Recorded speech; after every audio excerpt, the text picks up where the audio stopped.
ఇటీవల ప్రధాని మోదీ గుజరాత్ రాష్ట్రంలోని బనాజ్కతా జిల్లాలో భారత వాయుసేన యొక్క కొత్త ఎయిర్బేస్ డిసా ఎయిర్బేస్కు పునాది రాయి వేయించారు.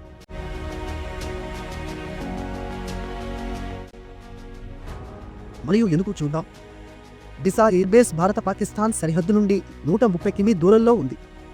ఈ కారణంగా భారతదేశానికి పాకిస్తాన్పై దాడి మరియు రక్షణలో ఆధిక్యం లభిస్తుంది. డిసా ఎయిర్బేస్ ఫర్వాల్ లేదా ఫార్వర్డ్ బేస్గా పనిచేస్తుందని మీకు చెప్పాలనుకుంటున్నాను. యుద్ధం వంటి అత్యంత దుర్ఘటనలో పాకిస్తాన్ యొక్క ఫార్వర్డ్ బేస్లు మిర్పూర్ ఖాస్, హైదరాబాద్, షహబాజ్ F-16 మొదలైనవి గుజరాత్లోని $1 ట్రిలియన్ పరిశ్రమ కాంప్లెక్స్పై దాడి చేయడానికి ప్రయత్నిస్తాయి.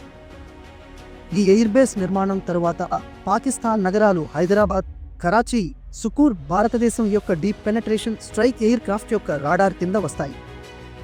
ఈ ఎయిర్బేస్ గుజరాత్లోని భుజ్ యొక్క నలియా ఎయిర్బేస్ మరియు రాజస్థాన్లోని ఫలోడి ఎయిర్బేస్ మధ్య వ్యూహాత్మక ఖాళీని కూడా తగ్గిస్తుంది.